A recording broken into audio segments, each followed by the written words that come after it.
بسم اللہ الرحمن الرحیم قل هل يستوي الذين يعلمون والذين لا يعلمون صدق اللہ العظیم. ہاتھ کٹتے رہے پر مشالے تابندہ رہے، ہاتھ کٹتے رہے پر مشالے تابندہ رہے، رسم جو تم سے چلی باعث تقلید بنی، شب کے صفا خدا کو خبر ہو کہ نہ ہو جو کن قتل ہوئی شعلہ کشید بنی. اے بابے ذی قدر، مدارس کی تاریخ کا آغاز اسی دن ہو گیا تھا جس دن رب کائنات نے وَعَلَّمَ آدَمَ الْأَسْمَاءَ كُلَّهَا کے ساتھ سب سے پہلے مدرسے کا افتتاح عرش معلی پر کیا.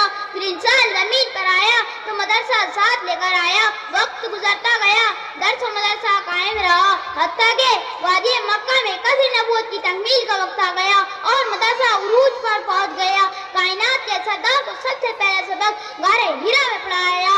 اب بھائی تشریف لائے تو انما بعثت معلما کا اعلان عام فرما دیا. جب وادی یثرب میں پہنچے تو سب سے پہلے ایک دینی ادارے کا صفا کے نام سے آغاز کیا. صحابہ کا وہ مبارک دور آ گیا جسے مدارس کے سنہری دور کہا جاتا ہے. اب مدارس قائم ہو گئے. کہ جامعہ عبداللہ بن مسعود، کہ جامعہ عبداللہ بن عباس، کہ جامعہ ابی بن قوف، کہ جامعہ زید بن ثابت، کہ جامعہ ارشد البنات والبنات جس کا سلیبس نصاب ہی نہیں تھا. جمیع العلم فی القرآن الحکیم فقاصر عنہ اصحاب رجال.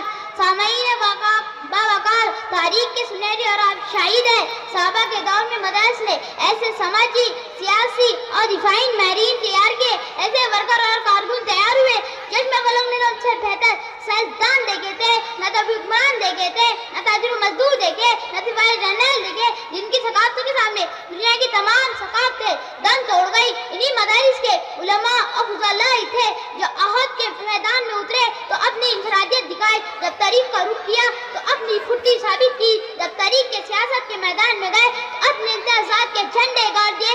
دفاع و قوم و وطن کی باری آئی تو قوم کا سر فکر سے بلند کر دیا. سائنس اور ٹیکنالوجی کے میدان میں بڑھے تو ایجادات کے ڈیر لگا دیے. میڈیکل کے شعبے میں قدم رکھا تو صدر صلاح علاج مرض قابل علاج قرار پائے.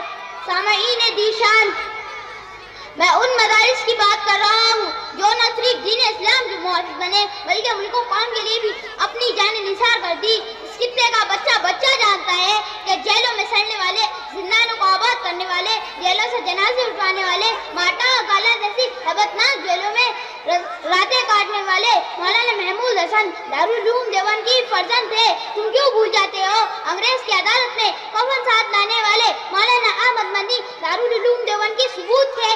تم کیوں بھول جاتے ہو؟ ہندوستان میں تحریک ریشمی رومال جلانے والے علماء دیوبندی تھے.